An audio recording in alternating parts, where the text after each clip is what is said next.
Sunday, May 26, 2024. This is Sunday's sermon entitled Footprints of Jesus During His Last Days. There's a cluster of scriptures that I have drawn from in preparing this message. I'll drop a few of them. Matthew chapter 26 and 7, Luke chapter 23, John chapter 17.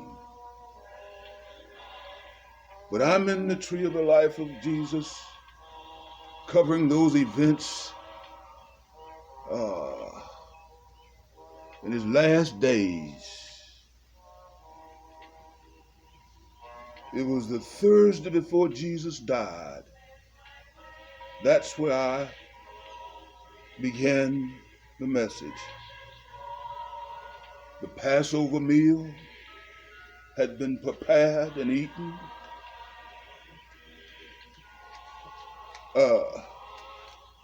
Then, after the Passover meal, or next following that,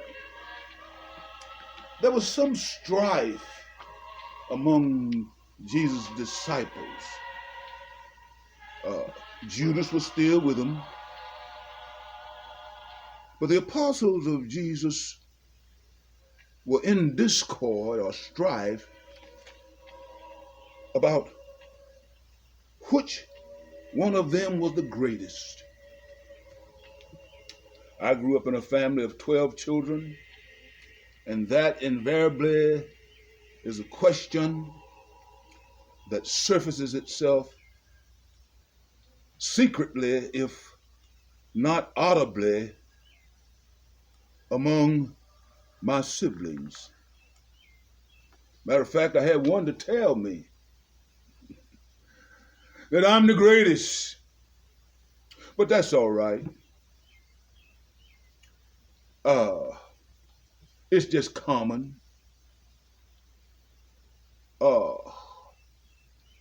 But I must tell you that if any person, man or woman, want to achieve greatness, that individual must excel in service. Furthermore, Jesus demonstrated this principle of service by washing feet of his apostles. And after the Last Supper, Jesus uttered his parting words, which was the subject of last Sunday's message, where he said, I leave you my peace. Last Sunday's message was entitled The Legacy of Peace. But what we have here today, following Jesus' giving his apostles a legacy of peace, he moved on to the true vine analogy. This true vine analogy was given by Jesus directly following his parting words,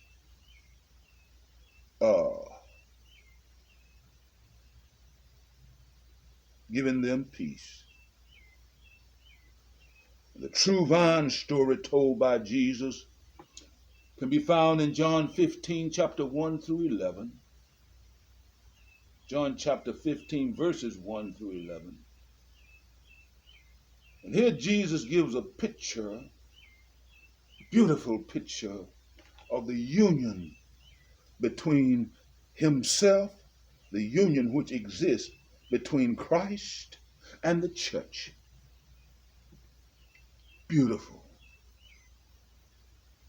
John 15:1, Jesus said, I am the true vine. Now, my friend, need I tell you that there are some false vines out there? Jesus said, watch this carefully. Jesus said, ye are the branch, not the vine. And here's the protocol established in John 15:4. Jesus said, abide in me and I in you. The branch must abide in the vine. That's the protocol. Verse 7, Jesus says, if ye abide in me and my words abide in you, you shall ask whatever you will, and it shall be done unto you. Further on, we have the intercessory prayer of Jesus given in John chapter 17, verses 7 through 15. That intercessory prayer, Jesus prayed, interceded on behalf of those that he was leaving behind. We're going to follow his footsteps before I'm through. But Jesus gives them the promise of the Holy Spirit. He's praying to God, his Father. And Jesus says to God in John 17:7, they have known that all things whatsoever thou hast given me are of thee. He taught them. He said they have known that all things whatsoever thou hast given me are of thee. He taught them the true source. He went on in verse 9 to say to God, for I have given unto them the word that thou gavest me, and they have received the word, and they have known surely that I came out from thee, and they have believed that thou didst send me. He goes on in verse 9 and saying, I pray for them. I pray not for the world, but for them which thou hast given me, for or because they are thine. Verse 10, and all are mine. Jesus said, and all mine are thine. This is the connection, the union between Christ's disciples, apostles, and God and his church. But he goes on to say, all mine are thine, and thine are mine, and I am glorified in them. This connectedness is absolutely beautiful. And now, Jesus goes on to say in verse 11, John chapter 17, and now I am no more in the world, but these are in the world, and I come to thee. Holy Father, Jesus says, keep through thine own name those whom thou hast given me, that they might be one, as we are. While I was in the world, while I was with them in the world, Jesus says, I kept them in thy name, that those that thou gavest me, I have kept. And none of them is lost, but the son of perdition, that is Judas, and he's lost because the scripture must be fulfilled. And Jesus goes on in his prayer. He prayed many times and many occasions, but this prayer he prayed audibly out loud in the presence of his apostles. And most of Jesus' prayers, well, this prayer that he prayed here was the most documented prayer that we have that Jesus prayed. He says, "And now come I to thee, and these things I speak in the world, that they might have my joy fulfilled in themselves." This is this 17th chapter, John, Jesus' intercessory prayer that I'm presenting is exclusive to John. Matthew, Mark, and Luke had nothing to say about the intercessory prayer that Jesus prayed. He said in verse 14, "I give them thy word, and the world, I give them thy word, and the world hath hated them, because they are not of the world, even as I am not of the world." Here we get verse 15, Jesus, that's John 17:15, Jesus prays that the church may be kept pure. Watch how he does it. Verse 15, "I pray not that thou shouldest take them out of the world, but that thou shouldest keep them from evil.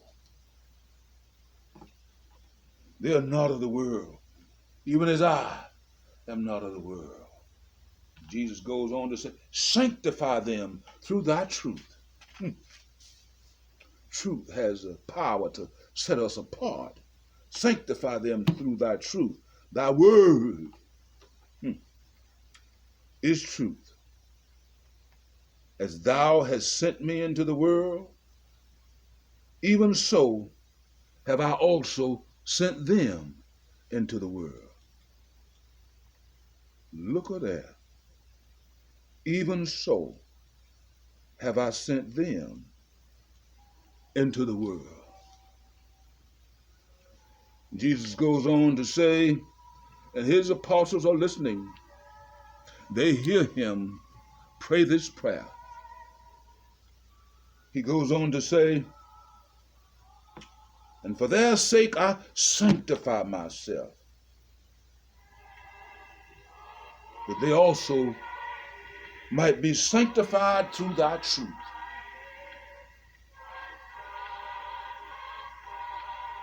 Neither pray I for these alone, but for them also which shall believe on me through their words. The purity of the church is being ensured here. Verse 21, "that they all may be one. Thou, Father, as thou, Father, art in me, I in them, that they also may be one in us." The unity of the church. Jesus didn't stop there. He said, "that the world may believe that thou hast sent me."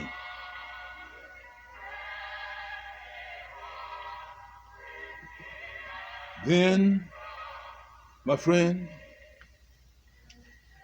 Jesus concludes, or in his prayer of petitioning God for the exaltation of the church, verses 22 through 26, of John 17 chapter. I'm not going to read those. But having read that and set the stage, I can now take you along the footprints of Jesus in his closing days, from following the Last Supper, Luke 22:14-20, Jesus went into the Garden of Gethsemane. Matthew 26 and 36.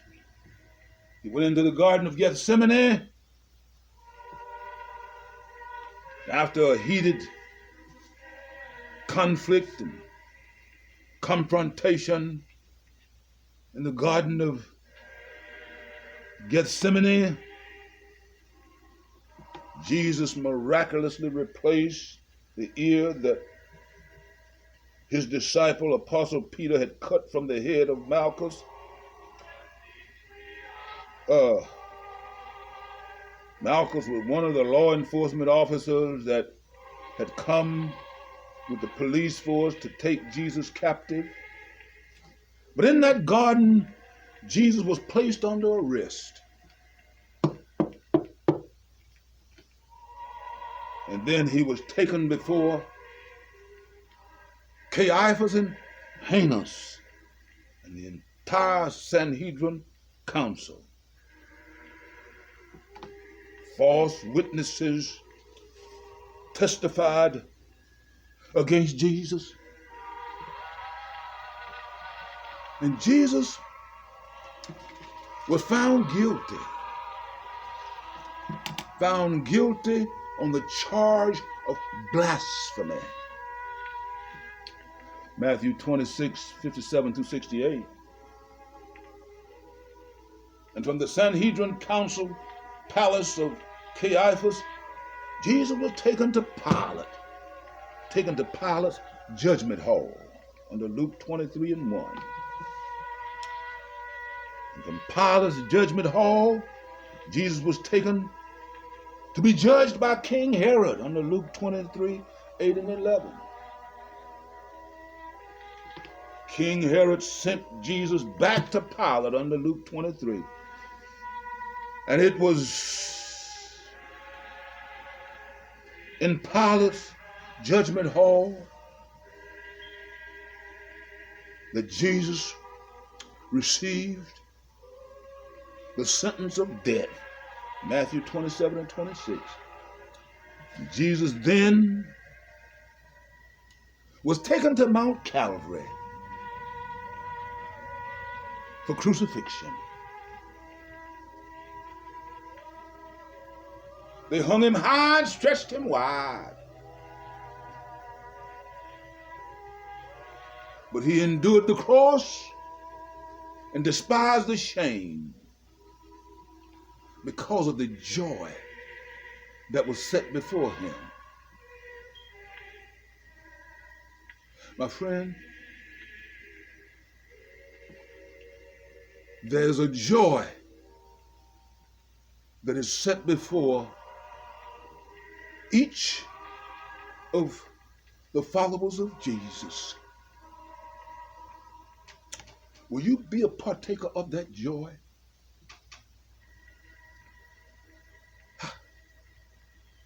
Songwriter said, must Jesus bear the cross alone and all the world go free? No, there's a cross for everyone. There's a cross for me.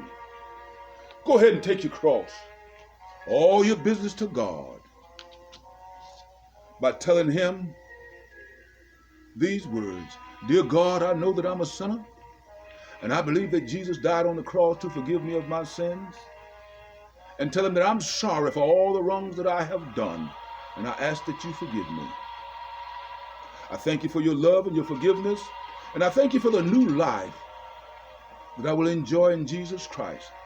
Make a commitment to God by saying to him, I now accept from this day forward I am resolved to follow you in Jesus' name.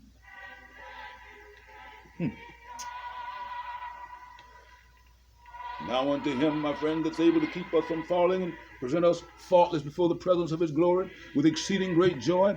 Now unto him, the only wise God, to whom be glory, majesty, dominion, and power, both now, henceforth, and forevermore. Let us stay on the top footprints of Jesus in his last days. Goodbye.